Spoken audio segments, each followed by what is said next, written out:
আজ বুধবার দুপুর আনুমানিক ১:৩০টার দিকে লালবাগের ইসলামবাগ এলাকার চেয়ারম্যান ঘাট সংলগ্ন এই প্লাস্টিক এবং পলিথিন কারখানায় আগুন লাগে। ফায়ার সার্ভিসের ১১টি ইউনিটের প্রায় ২.৫ ঘন্টার চেষ্টায় শেষ পর্যন্ত আগুন নিয়ন্ত্রণে আসে।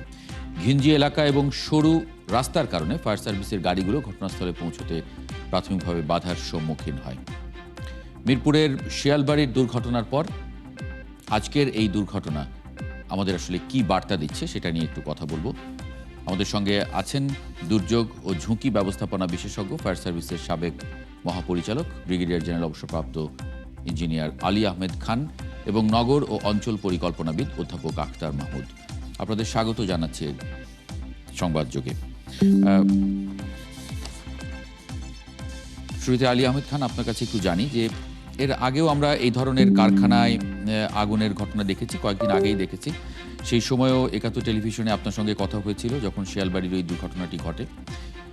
একই রকম ছবি, একই রকম চিত্র আমরা একই ধরনের কারখানায় দেখছি, অথচ এই কারখানাতে এখানে থাকারই কথা না। কি দেখেন? কিন্তু একটা নৈমিত্তিক চিত্র। এটা পুরনো ঢাকায় আমরা দেখেছি, এর আগেও মাঝে মাঝে আগুন লাগছে, কিন্তু সমস্যাগুলো কি এখানে কিন্তু যেগুলো প্লাস্টিক কারখানা আর শিয়ালবাড়িতে ছিল ওটা কেমিক্যাল ছিল। অনেক অনেক রকম একটা ড্রাইভ দেওয়ার পরে কেমিক্যাল কারখানাগুলো বা কেমিক্যাল গুলো গুদামজাত করা বিভিন্নভাবে ছড়ানো অনেক জায়গায় চলে গিয়েছে, এখনো থাকতে পারে হয়তো। কিন্তু এই যে প্লাস্টিক কারখানা, এখানে কিন্তু যেগুলো সব ইনফর্মাল কতগুলো ট্রেডিং হয় আসলে। এখানে বিশেষ খেলাধুলা মানে রাবার বানায়, স্যান্ডেল বানাচ্ছে, এখানে খেলনা বানাচ্ছে প্লাস্টিকের। এটা কিন্তু পুরনো প্লাস্টিককে রিসাইকেল করে করা হচ্ছে, যেটা হয়তো কোনো ফায়ার সার্ভিসের বা তাদের তদারকি ছাড়াই করে, তার কোনো লাইসেন্স ছাড়াই করে, ফায়ার সার্ভিস কোনো অনুমোদন নাই। আর এখানে ট্রেড লাইসেন্স বিভিন্নত করতে থাকে, কারণ ট্রেড লাইসেন্স গুলো কিন্তু সিটি কর্পোরেশন দিয়ে থাকে। সুতরাং তারা তাদের এটা জীবিকার একটা মানে পথ নিয়ে যেখানে তারা সেফটিকে কোনো একটা কেয়ার করে না, সত্যি কথা বলতে কি। এর আগেও মানে জনপ্রতিনিধি, বিশেষ করে মেয়র মহোদয়, কমিশনাররা, তারা এ নিয়ে বেশ অনেকবার চেষ্টা করেছে, কিন্তু হয়তো কেমিক্যাল গুলো কত সরানো গিয়েছে বা এখনো বাসা বাড়িতে থাকতে পারে, বাট এই প্লাস্টিকের গুলো এখনো ওখানে খোলা জায়গা অথবা টিনের ঘরে বিভিন্ন জায়গায় অপরিকল্পিতভাবে রয়ে গেছে। তবে এখানে একটা মানে ভালো কথা কি যেটা বলবো, এখানে অনেক সময় কেমিক্যালের সাথে দেখা যাচ্ছে ওই প্লাস্টিকের সাথে অনেক সময় কেমিক্যাল অথবা তেল, ভোজ্য তেল থাকে। এর আগেও একটা বড় দুর্ঘটনা হয়েছিল আসলে। এখানে শুধু যেহেতু প্লাস্টিক হয়েছে, হয়তো প্লাস্টিকটা হয়তো ওরকম দাহ্য না, বিশেষ করে ঝুঁকি কম আছে, ঝুঁকি মাত্রা আগুন লাগতে পারে, কোনো এক্সপ্লোশন কিছু হয় না আসলে। সেই ক্ষেত্রে বলবো যে তারা হয়তো এই ঝুঁকির কথা তারা গ্রাহ্য না করেই এই সমস্ত ব্যবসা বাণিজ্য করে যাচ্ছে, যেখানে হয়তো তারা স্থানীয় বলবো যেটা এখানে সংসদ সদস্য যারা থাকে অথবা এখানে নাই, এখানে যারা সিটি কর্পোরেশন, তাদেরকে তোয়াক্কা না করেই তারা এই সমস্ত করে, যেখানে সেফটি কোনো বালাই নাই আসলে। এটা অবশ্যই ঝুঁকিতে ফেলে, বিশেষ করে যারা বাসা বাড়িতে, ওখানে যারা লোকাল বাসা বা তারা কিন্তু কমার্শিয়ালি একটু বেশি চিন্তা করে যে কিভাবে লাভবান হওয়া যাবে। তারা হয়তো তারা ভাড়া দিচ্ছে জায়গাগুলোকে, তারা হয়তো কেউ বসবাস করছে আশেপাশে, সেরকম একটা নিরাপত্তাকে অবজ্ঞা করে কিন্তু তারা এই সমস্ত ব্যবসা বাণিজ্য করে, যেখানে কিন্তু তার তো ভুক্তভোগী হয়েছে আসলে পাশের বাড়িগুলো। একটা ৫তলা বাড়ি পুড়েছে, আশপাশের ফ্যাক্টরি পুড়েছে, দোকান পুড়েছে, গরিব মানুষের বাড়ি পুড়েছে। অধ্যাপক আখতার মাহমুদ, আপনি কি দেখেন? মানে আবাসিক এলাকার ভিতরে এই ধরনের তো ফ্যাক্টরি থাকার কথা না সেখানে, এবং এগুলো আসলে দাহ্য। আমরা তো পুরান ঢাকার অনেকগুলো উদাহরণ সামনে, আসলে বারবারই এই কথাগুলো বলতে হয়, কিন্তু একই কথা বারবার বলতে হয় যে দেখার কেউ নেই। কি দেখছেন আখতার মাহমুদ?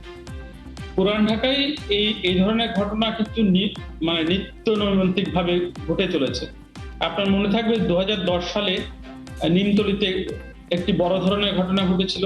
এরপরে 2019 চুরিহাট্টাতে একই ধরনের ঘটনা ঘটেছে।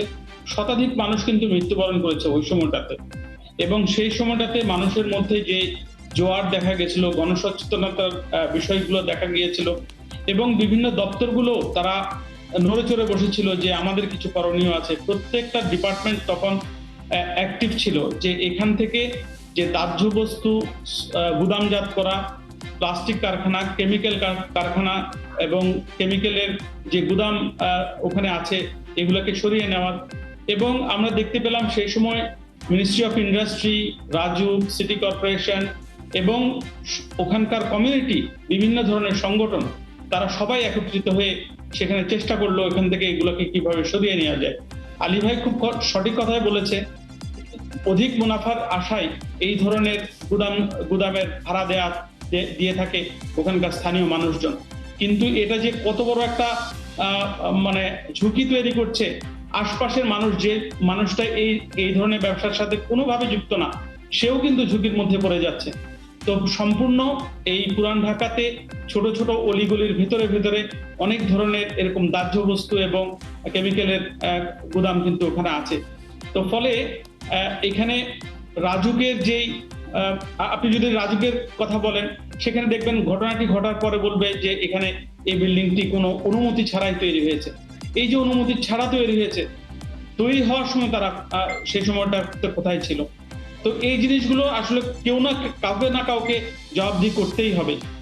এগুলো তো এভাবে দিনের পর দিন চলতে পারে না। একটা রাজধানী শহরে এভাবে প্রত্যেকটা সময়, বিশেষ করে শুষ্ক মৌসুমে এই ধরনের ঘটনাগুলো ঘটছে, মানুষের মৃত্যুবরণ করছে, আমরা এটার কোনো প্রতিকারই দেখতে পাচ্ছি না। কিছুদিন পরেই মানুষ ভুলে যাচ্ছে।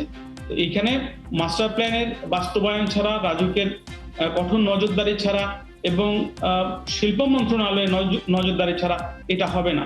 আপনার মনে থাকবে যে 2019 সালে যখন চুরিহাট্টার ঘটনাটি ঘটলো, সেই সময়টাতে কিন্তু সবাই প্রায় একমত, মানে উদ্যোগী হয়ে এগুলোকে কিভাবে সরিয়ে দেওয়া যায় এখান থেকে, তার জন্য একটা আলাদা একটা জায়গা তৈরি করা হলো সিরাজদিতে। তো সেখানে চলে যাওয়ার কথা ছিল, কিন্তু 7 বছর পার হয়ে গেল, 6 বছর পার হয়ে গেল, এখনো কিন্তু এগুলো এখানে কিন্তু এখনো আছে। তো আমাদের যে কোনো ধরনের এফোর্ট যখন আমরা নেই, এইটা আসলে বেশি দিন সাস্টেইন করে না। এই এফোর্টটা কিছুদিন পরেই মানুষ যখন ভুলে যায়, যে যার আগের অবস্থায় ফিরে আসে এবং ঝুঁকিটা রয়েই যায়। জি, নানান পরামর্শ বিভিন্ন জায়গা থেকে আসে। ইঞ্জিনিয়ার আলী আহমেদ খান, সেই জায়গায় একটা পরামর্শ এরকম এসেছে যে মানে একটা কমিউনিটি ট্রেনিং করে, মানে স্থানীয় যুবকদের স্বেচ্ছাসেবী বাহিনী গঠন করে নিয়মিত অগ্নি নির্বাপন মহড়া এবং তার কমিউনিটিকে নিরাপদ রাখার জন্য সবসময় সচেতনতা তৈরি করা, বা যে সমস্ত কর্তৃপক্ষ আছে সেই কর্তৃপক্ষগুলোর সঙ্গে সার্বক্ষণিক যোগাযোগ তৈরি করা, যে আমার এলাকায় বা আমার বাড়ির পাশে এই ধরনের একটা অনিরাপদ প্রতিষ্ঠান আছে, সেখানে একটা ডকুমেন্টেশন যদি থাকে। আজকে যদি আমরা এটি জানতে পারতাম যে এই প্রতিষ্ঠানের বিরুদ্ধে এর আগে এলাকা থেকে বলা হয়েছিল রাজুককে বা ফায়ার সার্ভিসকে, তারপরে তারা এটার ব্যবস্থা নেয়নি, তখন আসলে প্রাতিষ্ঠানিকভাবেও তাদেরকে দায়বদ্ধতার আওতায় আনা যায়। মানে এই ধরনের কোনো কমিউনিটি এনগেজমেন্ট করার সুযোগ আছে কিনা? অবশ্যই, এটা তো একটা খুব ভালো উদ্যোগ। এখানে বিশেষ করে স্থানীয় প্রতিনিধিদের নিয়ে একটা, এর আগেও কিন্তু যেন মেয়র আগে ছিলেন, তারা ব্যবস্থা নিয়েছে মেয়র মহোদয়, কিন্তু বাস্তব ক্ষেত্রে কিন্তু হয় না। কারণ যারা এগুলো নিয়ে ব্যবসা বাণিজ্য করে তাদের দেখা যাচ্ছে তারা দে আর মোর পাওয়ারফুল, এবং এখানেও দেখা যাচ্ছে কিছু কিছু রাজনৈতিকভাবে তারা যুক্ত থাকে, সেখানে কিন্তু কঠোর ব্যবস্থা নিতে পারে না। এই একটা সীমাবদ্ধতা রয়েছে।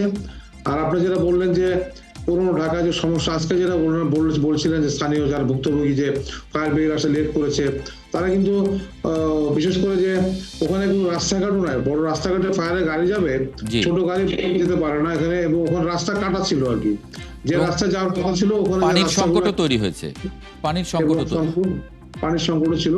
তবে অবশ্যই যে, কারণ এখানে ভলান্টিয়ার কিন্তু যারা আছে, লোকাল স্থানীয় ভলান্টিয়াররা কিন্তু একটা খুব একটা বড় শক্তি বলবো আমি।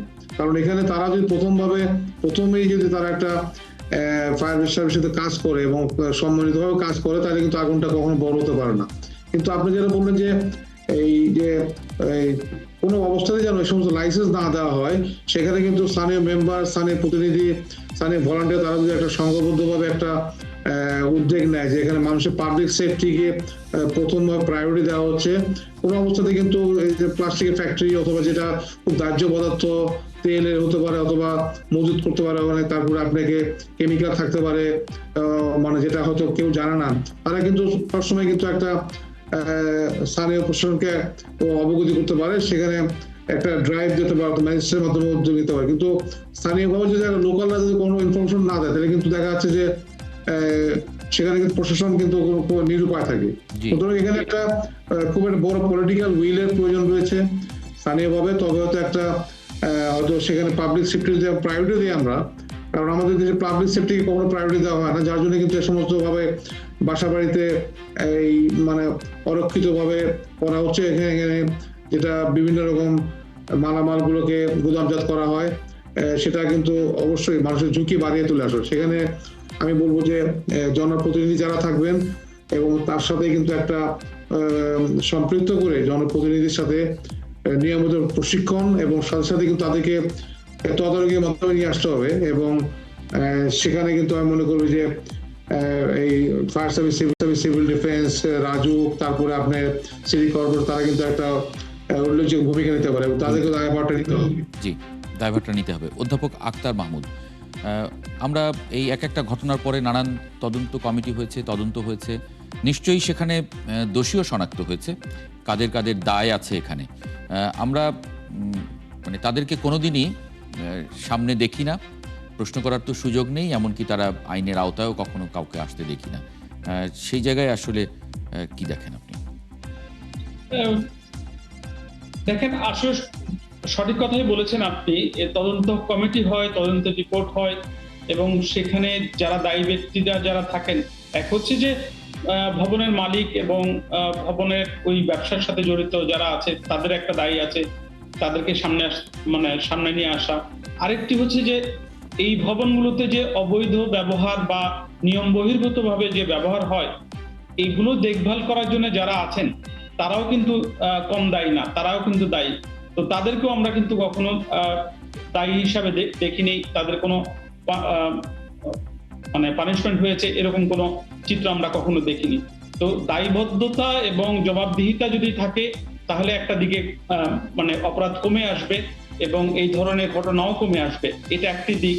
আরেকটি দিক আপনি একটু আগে বলছিলেন, এটা আমার কাছে খুবই ইন্টারেস্টিং মনে হয় এবং খুবই গুরুত্বপূর্ণ মনে হয়, সেটি হচ্ছে স্থানীয় জনগণের অংশগ্রহণ। এই ধরনের ঝুঁকি যখন তৈরি হয়, এই ধরনের যখন দুর্যোগগুলো আমরা দেখি, সেখানে আমি বর্তমানে বুয়েটে একটা মাস্টার্স প্রোগ্রামে এরকম একটি কোর্স করাই, community engagement in disaster management, exactly এরকমই টাইটেল।